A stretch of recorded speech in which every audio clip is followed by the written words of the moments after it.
สบายดีตอนแรงทุกคนเลยคลิปนี้เปิดคลิปอยู่เขตวัดไตเนาะ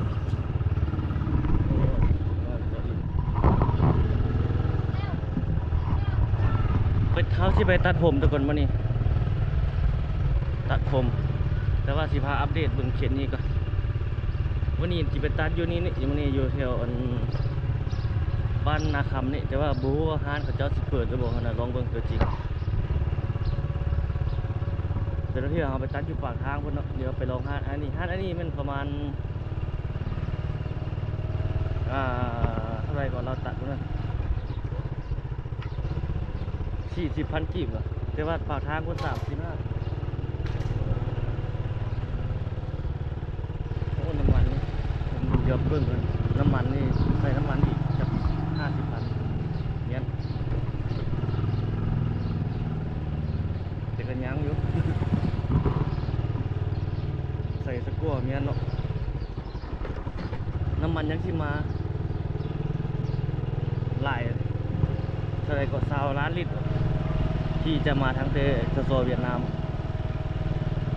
บวขาดแล้วอยู่บ้านเฮาบ่ได้เรียนคิวแล้วเรื่องน้ำมันนะ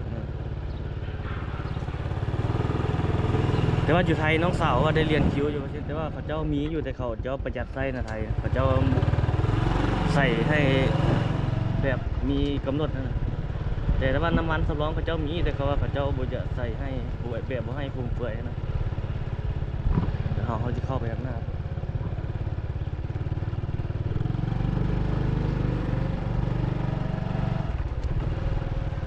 รถแขกหัวหลายเลยเดินยามนี้อยู่ถนนหนทางนี่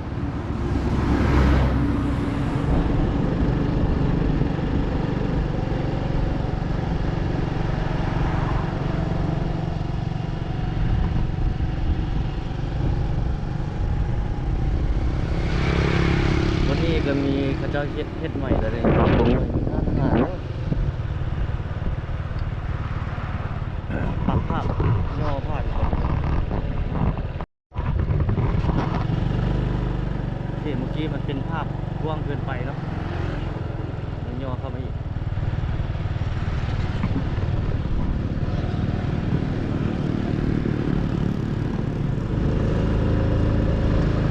เข้าห้องทางหน้าผมได้เข้าไปโดนเติมแล้วเดนเบิ่งทางในบ้านหนองสโนคำเมืองสิโกตะบองนครหลวงเวียงจันทร์ทางหน้าเขาเข้าไปโอ้ตัวนี้แล้วหลายแบบนี้เงินพักนครคำครับตอนนี้น่าจะเป็นอพาร์ตเมนต์แล้วพระเจ้าเศร้าขายเครื่องขายของแล้วแบบนี้เบิ่งนานแล้วหลายเลยแม่ตัวนี้ได้มาอัปเดตโอ้นละเขียนข้าวหอมนี่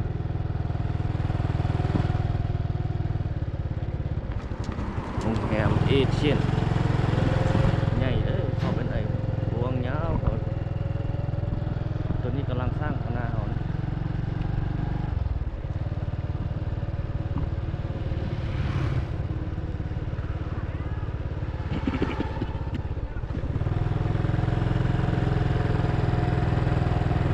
สูงใหญ่ๆที่เป็นเจ้าเห็นโอ้งามเนาะ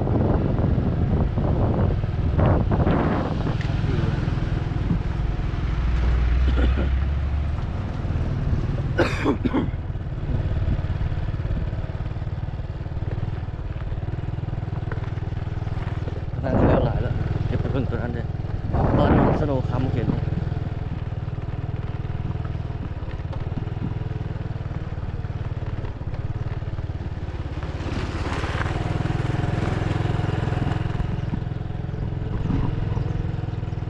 ข้างหน้ามันตันที่ลองไปเบิ่งผมเคย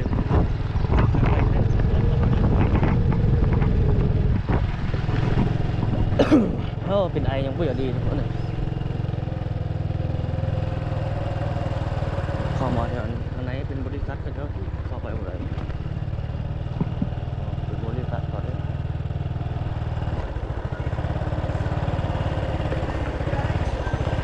โอ้ยมีห้องไว้ทางนี้แล้วตัน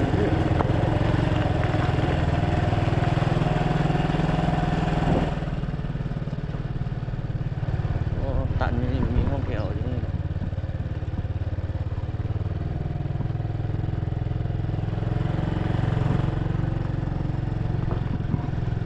กี่ยวตัวทางหน้านี่เพราะว่าตัดทีเดียว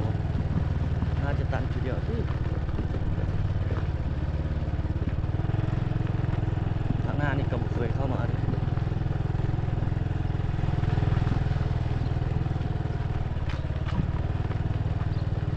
วันหนองสนอเขาโอ้ยตลาดรถอยู่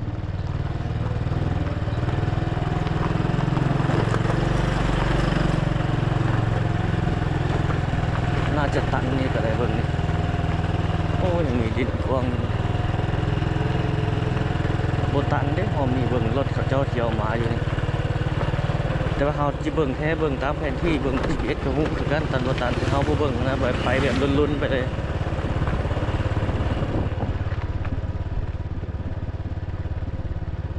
โอ้มีห้องแถวอยู่นี่นำเด้เนาะเต็มที่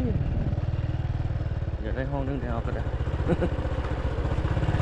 โอ้มีดินกว้างโอ้ตัวนี้มันไปซอดเอาปากทางกินเขาก็จิบจัดผมอยู่พุ่นหรือว่าจะไปทางนี้เถอะโอ้ออกไปทางนี้ซะออกทางนี้เลยซะตามจุดปากทางก็ได้ พุ่นแหละบนตึกเขาทางนั้นพุ่นแหละนี่เบิ่งรถมานี่มันไม่ได้ตันนี่ผมไม่น่าจะเข้าไปเบิ่งตัวนั้นไม่จะไปเบิ่งตัวนึงออกมาทางนี้ก็ได้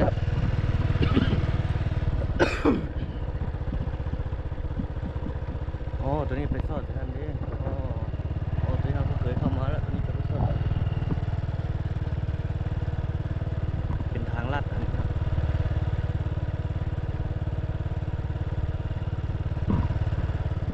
อ๋อตัวนี้เป็นเดินตัวที่เราซูมมักซูมเบิ่งตอนนั้นดิตัวนี้อ๋อไปซอดข้างหน้าดิเขาเจ้าโทรมาไว้นี่หลาย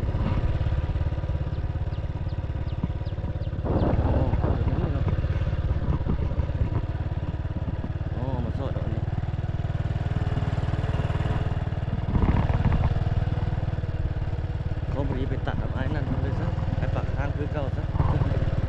โอ้เจ้ามันสิ้นเลยป่าน้อยหลายเนาะบอลวินเวท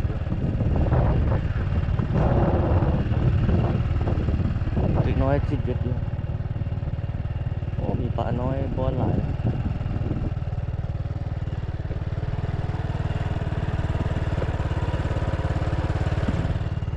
จากว่าที่ไปถึงทางนั้นมาทางนี้ซ้ำ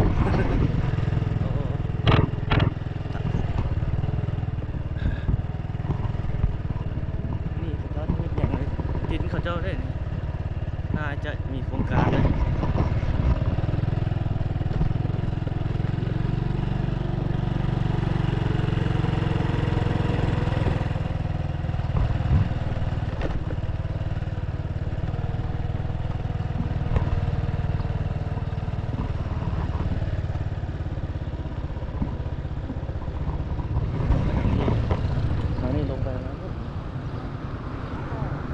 ลงไปทางช่วงกันคำลงไปทางลงตัวน้ำตะกุ่มข้างหน้าเขา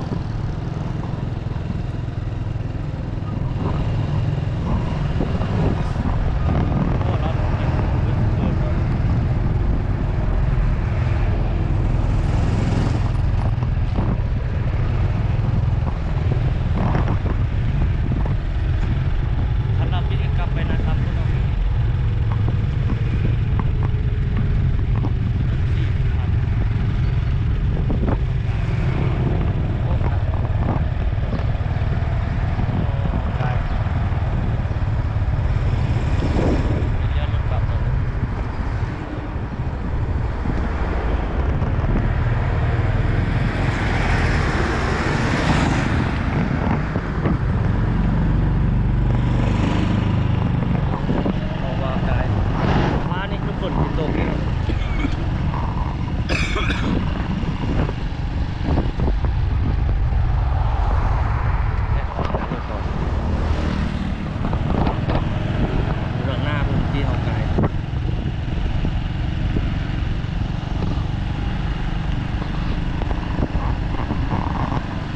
ตัดผมก่อนทุกคนแล้วที่จึงจะบันทึกต่อเนาะไปอัปเดตบนทางหน้าพุ่นทาง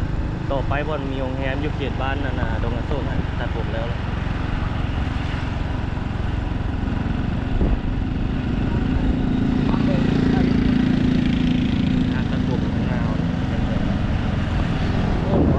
เศร้า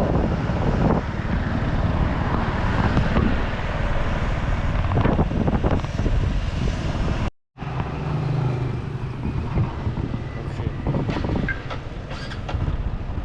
นัดถึงแล้วเราทุกคน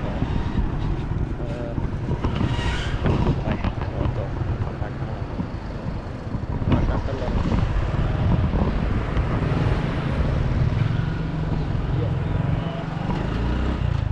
อัปเดตเบื้องทางหน้าเอาเนาะโอ้นี่วันนี้มีตึกอาคารสูงขึ้นอีก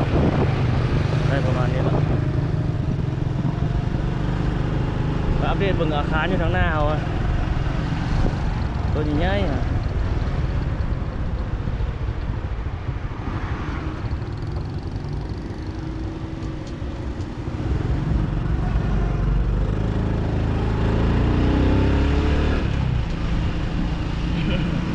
คือฝนที่ตกนี่เลย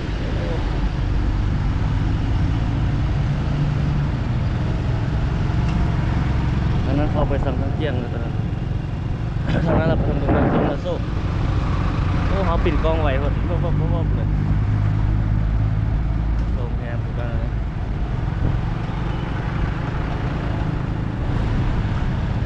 อยู่แถวทางหน้าเอาเนาะเป็นนะ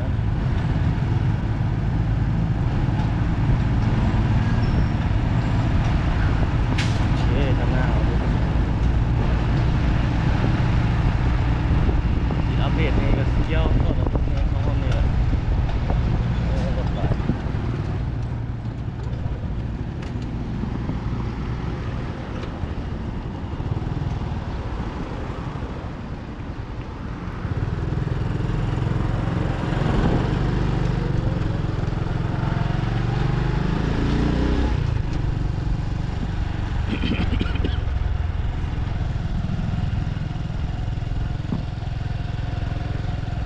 โอ้นี่รถคนจีน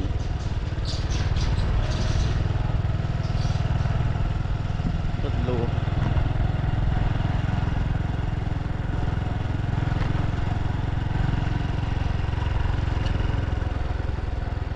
โอ้ตัวนี้เนี่ยโอ้เนี่ยเอาแบบนี้แล้วเนาะนี่ทาสีเป็นประมาณนี้แหละ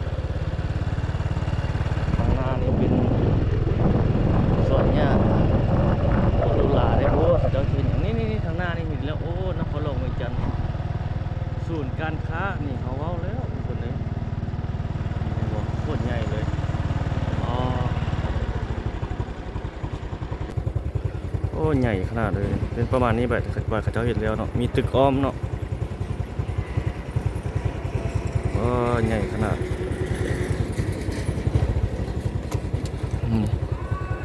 ส่วนสนุกเวียงจันทร์ส่วนการค้าครบวงจรแห่งใหม่รวบรวมเอาโรงแรมอพาร์ตเมนต์ถนนการค้าอาคารห้องการสถานที่บันเทิงไว้บนเดียวรวมทุกธุรกิจทุกรูปแบบโอ้หลายอย่างนะเขามารวมไปนี่นะสมพอเขาว่าแล้วมันใหญ่เนาะมันต้องเป็นศูนย์การค้าเป็นอย่าง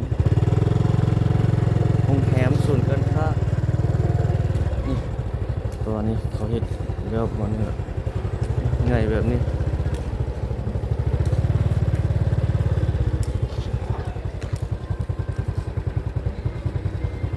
บริษัทเวียงจันทร์ห้องไทยโสมใหม่เนาะนี่ทุกคนอันนี้เอาเข้าไปทางหลังหมดเจ้าเล่นเตะกีฬาอยู่แล้วประมาณนี้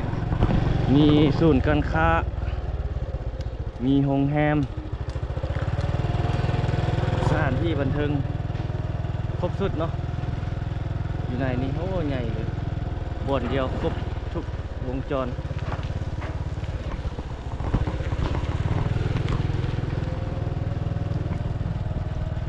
โรงแรมไม่ยังก็อยู่นี่มั้งถือว่าแลนด์มาร์คแห่งใหม่ในเขตนี้เลยแหละนี่กำลังเฮ็ดอยู่นี่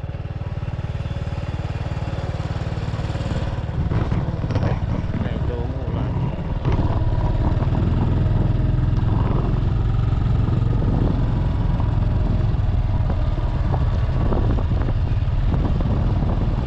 ใหญ่กำลังเฮ็ดอยู่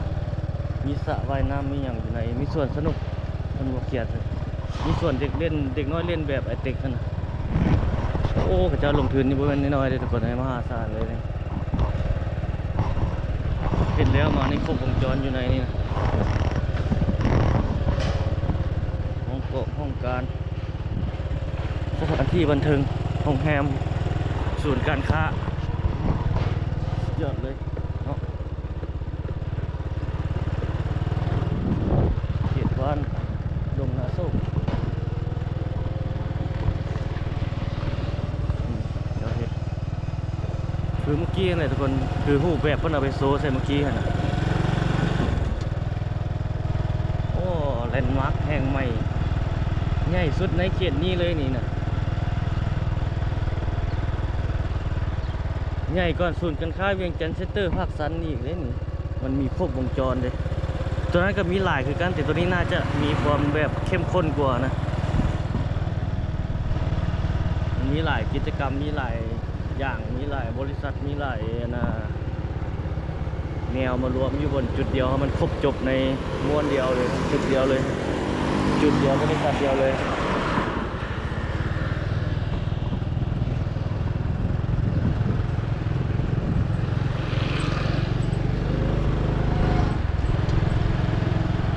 รวมปั๊มน้ำมันทางหน้านี่เปิดบ่ถ้าเปิดใส่จาก50,000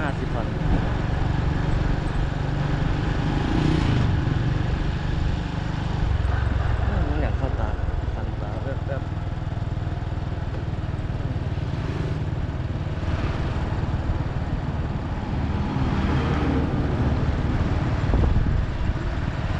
อันนี้เป็นถนนสีทองรถไฟฟ้านี่ก็หลายเลยตรงนี้หลายขึ้นก่อนสุดเร็วครับปั๊มน้ำมันทางหน้านี่เปิดบ่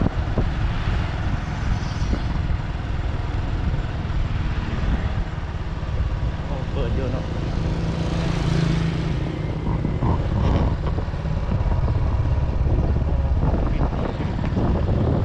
น่าจะปิด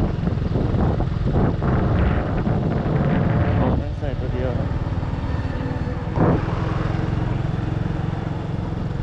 น้ำมันเขาเยอะกว่า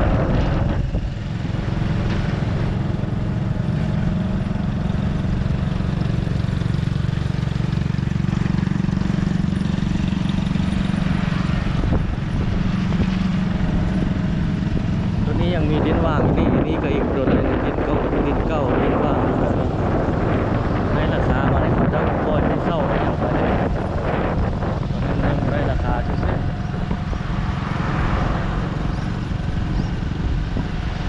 พวกเขาเจ้าสัมปทานก็50 ปีที่อย่างนี้บริษัทที่99 ปีคือแต่ก่อนนะน่าจะมีประมาณ50 ปีเนี่ยประมาณนี้อะไรอย่างนี้การสัมปทานของนักลงทุนนะบ่แน่ใจคือกันเพิ่นมีการเปลี่ยนแปลงแล้วบ่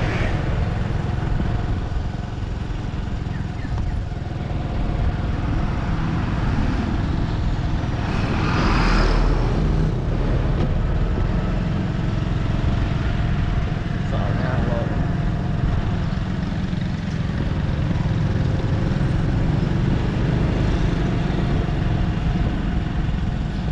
หนองดวงละเสร็จนี่เบิ่งปั๊มน้ำมันอยู่ทางหน้าแป๊บที่พาดสิเปิดบ่ลองเบิ่งเนาะ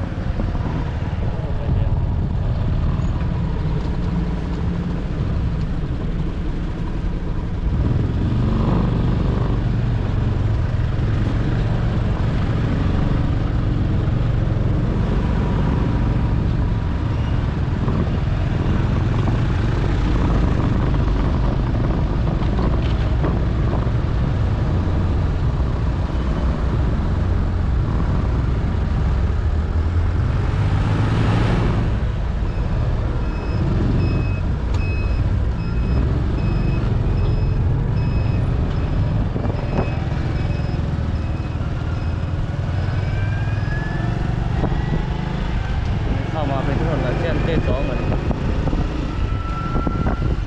ปั๊มน้ำมันที่ทางหน้าจะเปิดบ่เนาะที่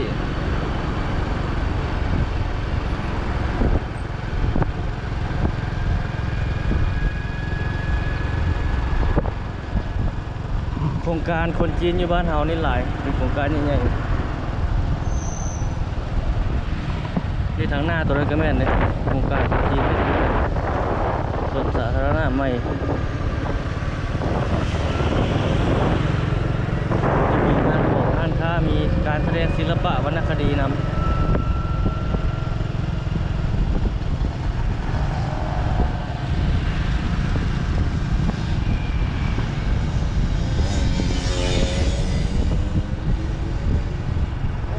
ก็นี่ข้าเจ้ากำลังจะเข้านี่เปิดอยู่นะหลายวะ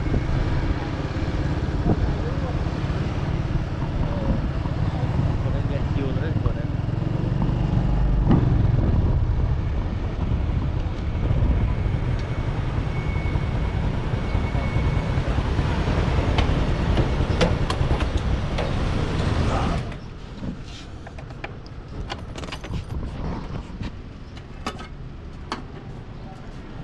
ใช้50,000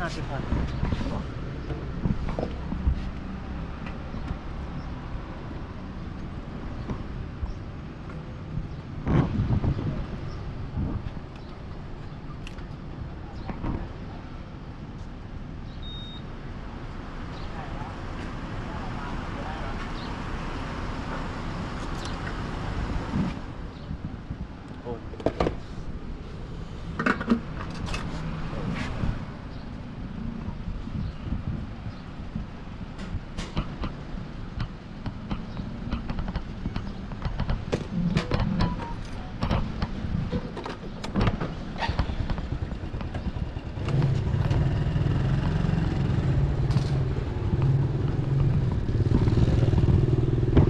ขึ้นมาเลยตอนนี้พอแล้ว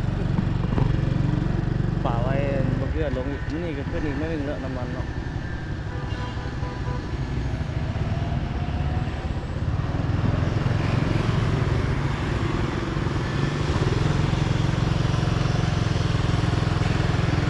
บ่ได้เรียนคิวเลยน้ำมันยามอยู่บ้านเฮานะมีปกติแบบนั้นเลยแบบที่คนเรียนจริง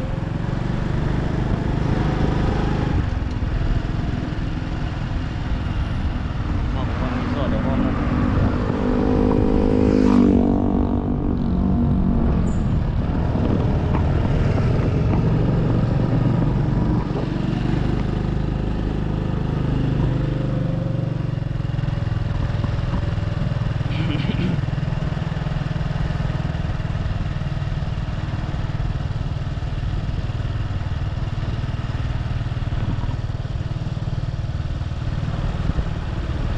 อันนี้เขตบ้าน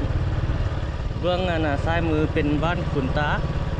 เบื้องขวามือเป็นบ้านนะครับห้องนี้โอ้สายไฟสายเคเบิลนี่ตกนี่ครับ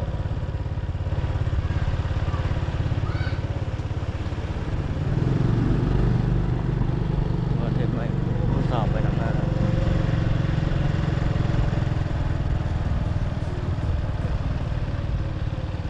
ทีนี้เขาหลับไม่ผู้สาวสินค้าจีนเครื่องจีนเข้ามาหลายโอ้เขาจะมาเงินส่งให้เราเป็นเงินไหมส่งเราเดิมแต่ตอนนี้เขาจะมาแล้ว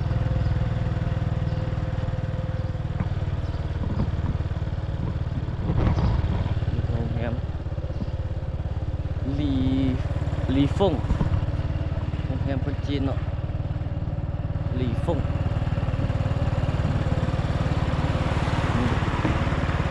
จูฟงจูเพิ่งจูเพิ่งลีฟงมาอยู่ไกลเดียวเพราะเงินพระเจ้านี่งามขนาดครับหวานเป็นคฤหาสน์เลยอันนี้จะเปิดเป็นร้านอาหารบางงานก็มีคนอยู่บางงานก็บ่มีคนอยู่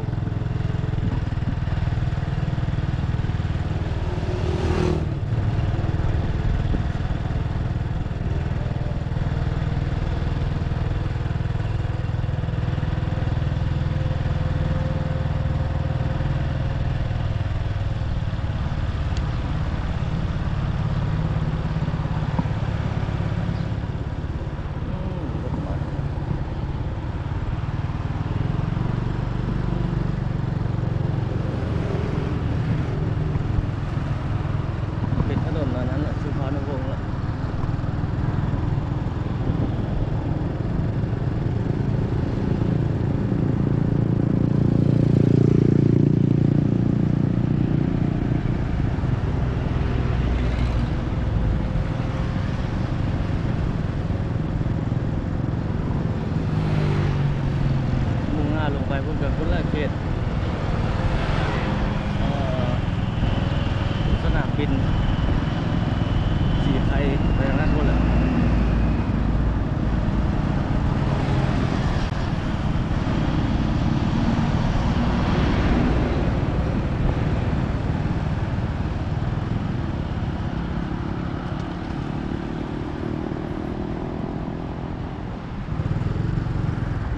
านอุโมงค์ทางหน้าเขาเข้าไปทอดเลยครับ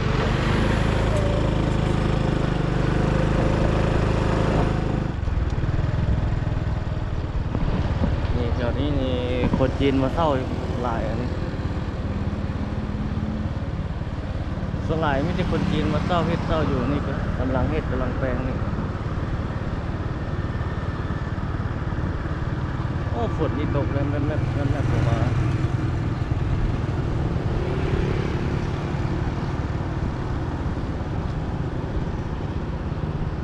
อ่างหาด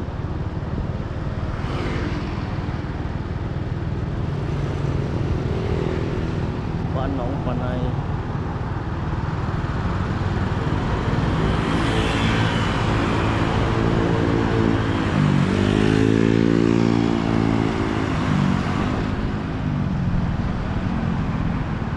ปั๊มนี่ก็เปิด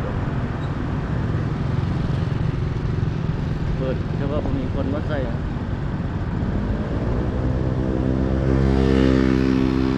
น้ำมันนะปกติแล้วน้ำมันนะเดี๋ยวจอดนี่เซ็ตหาหมู่กันว่าจังไดมาแรงนี่เขาจะรีดใส่อัดภาพไปรีดที่ถ่ายให้ทุกคนได้เบิ่งกันนี่ทำไมเจ้าให้เจ้าให้ได้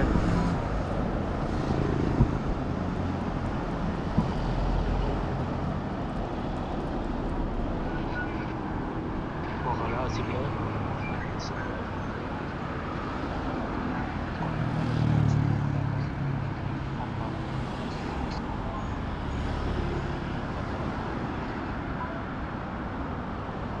ผมมาไปนั่งอยู่แถวแคปฟองวะ